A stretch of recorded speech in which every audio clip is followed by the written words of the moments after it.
Hello students, विज्ञान पाठशाला में आप सभी का स्वागत है। मेरा नाम है अरुण रजक और आज मैं आप लोगों के लिए भौतिकी के प्रश्नों का एक नया सेट लेकर के आया हूं। इस सेट में मैंने आप लोगों के लिए 70 क्वेश्चंस को शामिल किया है।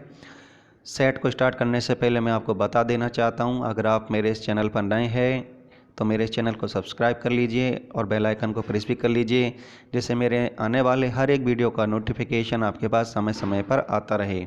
तो चलिए हम स्टार्ट करते हैं पहले क्वेश्चन से। पहला क्वेश्चन है हमारा, कार्य का मात्रक है, आंसर है जूल।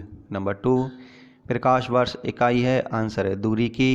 नंबर 3, एम्पियर मात्रक है, आंसर है विद्युत धारा का। नंबर 4, समय का मात्रक नहीं है, आंसर है प्रकाश वर्ष। नंबर 5, पारसेक एक इकाई है, आंसर है दूरी की। नंबर 6, ल्यूमेन किसका मात्रक है, आंसर है ज्योति फ्लक्स का। नंबर 7, कैंडेला मात्रक है, आंसर है ज्योति तीव्रता का। नंबर 8, यंग प्रत्यास्थता गुणांक का एसआई मात्रक है, आंसर है इसका न्यूटन प्रति मीटर स्क्वायर।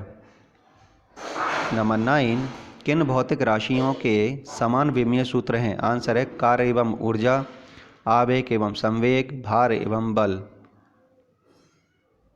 नंबर 10, अदिश राशि है ऊर्जा, द्रव्यमान, समय और लंबाई। नंबर 11, सदिश राशि हैं वेग, बल आघूर्ण, संवेग। नंबर 12, पदार्थ के संवेग और वेग के अनुपात से कौन सी भौतिक राशि प्राप्त की जाती है, आंसर है द्रव्यमान। नंबर 13, शून्य में स्वतंत्र रूप से गिरने वाली वस्तुओं का आंसर है समान वेग होता है। नंबर 14, किसी भी स्थिति या गतिशील वस्तु की स्थिति और दिशा में तब तक कोई परिवर्तन नहीं होता है जब तक उस पर कोई बाहरी बल सक्रिय ना हो। यह है न्यूटन का गति विषयक प्रथम नियम। नंबर 15, रॉकेट किस सिद्धांत पर कार्य करता है, आंसर है संवेग संरक्षण पर। नंबर 16, अश्व यदि एकाएक चलना प्रारंभ कर दे तो अश्वारोही के गिरने की आशंका का कारण है, आंसर है इसका विश्राम जड़त्व। नंबर 17, चलती हुई बस जब अचानक ब्रेक लगाती है तो उसमें बैठे हुए यात्री आगे की दिशा में गिरते हैं। इसको किसके द्वारा समझाया जा सकता है, आंसर है न्यूटन का पहला नियम के द्वारा इसको समझाया जा सकता है। नंबर 18, बल का गुणनफल है, आंसर है द्रव्यमान और त्वरण का। नंबर 19, शरीर का वजन, आंसर है ध्रुवों पर अधिकतम होता है। नंबर 20, किसी मनुष्य का भार यदि पृथ्वी पर 600 न्यूटन है तब चंद्रमा पर उसका भार कितना होगा, आंसर है 100 न्यूटन। नंबर 21, एक अंतरिक्ष यात्री पृथ्वी तल की तुलना में चंद्र तल पर अधिक ऊंची छलांग लगा सकता है, क्योंकि, आंसर इसका चंद्र तल पर गुरुत्वाकर्षण बल पृथ्वी तल की तुलना में अत्यल्प होता है। नंबर 22, 1 किलोग्राम राशि का वजन है, आंसर है 9.8 न्यूटन। यहाँ गलत लिख गया है, यहाँ पर वजन है स्टूडेंट्स। नंबर 23, जड़त्व आघूर्ण और कोणीय त्वरण का गुणनफल होता है, आंसर है टार्क। नंबर 24, जल के आयतन में क्या परिवर्तन होगा यदि तापमान 9 डिग्री सेल्सियस से गिराकर 3 डिग्री सेल्सियस कर दिया जाता है, तो आंसर इसका आयतन पहले घटेगा और बाद में बढ़ेगा। नंबर 25, एक बीकर में पानी पर बर्फ़ तैर रही है, जब बर्फ़ पूर्णतः पिघल जाएगी तो बीकर में पानी का तल, आंसर है उतना ही रहेगा। नंबर 26, जब किसी बोतल में पानी भरा जाता है और उसे जमने दिया जाता है तो बोतल टूट जाती है, क्योंकि पानी जमने पर फैलता है। नंबर 27, एक नदी में चलता हुआ जहाज समुद्र में आता है तब जहाज, आंसर इसका थोड़ा ऊपर आएगा। नंबर 28, लोहे की कील पारे में क्यों तैरती है जबकि यह पानी में डूब जाती है, आंसर है लोहे का घनत्व पानी से अधिक है तथा पारे से कम। नंबर 29, पानी का घनत्व अधिकतम होता है, आंसर है 4 डिग्री सेल्सियस पर। नंबर 30, वस्तु की मात्रा बदलने पर अपरिवर्तित रहेगा, आंसर है घनत्व। नंबर 31, समुद्र में प्लवन करते आइसबर्ग का कितना भाग समुद्र की सतह से ऊपर रहता है? आंसर है 1/10। नंबर 32, बर्फ़ के दो टुकड़ों को आपस में दबाने पर टुकड़े आपस में चिपक जाते हैं क्योंकि दाब अधिक होने से बर्फ़ का गलनांक पहले घटता है फिर बढ़ता है। नंबर 33, हवाई जहाज़ से यात्रा करते समय पेन से स्याही निकलने लगती है। आंसर है वायु दाब की कमी के कारण। नंबर 34, ऊंचाई की जगह पर पानी 100 डिग्री सेल्सियस के नीचे के तापमान पर क्यों उबलता है? आंसर है क्योंकि वायुमंडलीय दाब कम हो जाता है। नंबर 35, साबुन के बुलबुले के अंदर का दाब, आंसर है वायुमंडलीय दाब से अधिक होता है। नंबर 36, वायु दाब मापी की रीडिंग में अचानक गिरावट इस बात का संकेत करती है कि मौसम कैसा होगा? तूफानी होगा।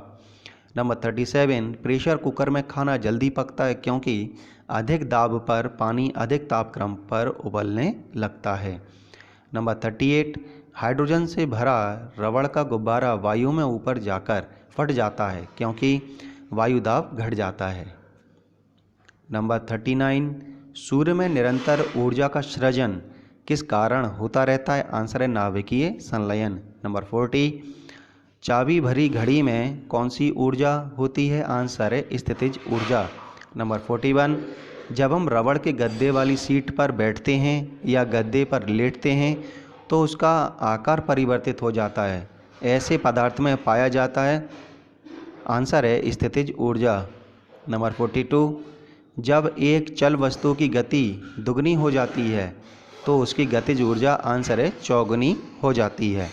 नंबर 43, कौन सा नियम इस कथन को वैध ठहराता है कि द्रव्य का ना तो सृजन किया जा सकता है और ना ही विनाश? आंसर है ऊर्जा संरक्षण का नियम।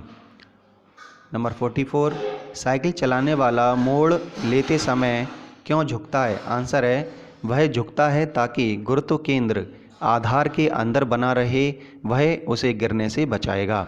नंबर 45, दूध से क्रीम निकालने में कौन सा बल लगता है? आंसर है अपकेंद्रीय बल। नंबर 46, जब एक पत्थर को चांद की सतह से पृथ्वी पर लाया जाता है तो इसका भार बदल जाएगा परंतु द्रव्यमान नहीं। नंबर 47, किसी लिफ्ट में बैठे हुए व्यक्ति को अपना भार कब अधिक मालूम पड़ता है? आंसर है जब लिफ्ट त्वरित गति से ऊपर जा रही हो। नंबर 48, एक लिफ्ट में किसी व्यक्ति का प्रत्यक्ष भार वास्तविक भार से कम होता है जब लिफ्ट जा रही हो। आंसर है त्वरण के साथ नीचे की ओर। नंबर 49, पृथ्वी के गुरुत्वाकर्षण का कितना भाग चंद्रमा के गुरुत्वाकर्षण के सबसे नज़दीक है? आंसर है 1/6। नंबर 50, लोलक की काल अवधि, आंसर है लंबाई के ऊपर निर्भर करती है। नंबर 51, लोलक घड़ियाँ गर्मियों में क्यों सुस्त हो जाती हैं? आंसर है लोलक की लंबाई बढ़ जाती है जिससे इकाई दोलन में लगा हुआ समय भी बढ़ जाता है। नंबर 52, किसी सरल लोलक की लंबाई 4% बढ़ा दी जाए तो उसका आवर्तकाल, आंसर है 2% बढ़ जाएगा। नंबर 53, वर्षा की बूंद गोलाकार होती है, आंसर है सतही तनाव के कारण। नंबर 54, तेल दीप की बत्ती में तेल के कारण ऊपर चढ़ता है, आंसर है केशिका क्रिया के द्वारा। नंबर 55, श्यानता की इकाई है, आंसर है पवाइज। नंबर 56, उत्प्लावकता से संबंधित वैज्ञानिक है, आंसर है आर्किमिडीज।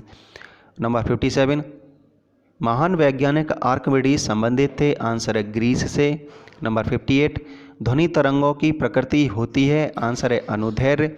नंबर 59, अवश्रव्य तरंगों की आवृत्ति होती है, आंसर है इसका 20 हर्ट्ज से कम।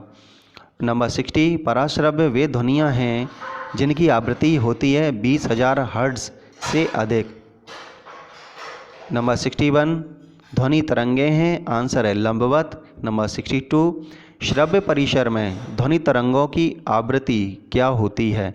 आंसर है 20 हर्ट्ज से 20,000 हर्ट्ज तक, यानी 20 हर्ट्ज से 20,000 हर्ट्ज तक ये रेंज होती है श्रव्य परिसर में ध्वनि तरंगों की आवृत्ति की।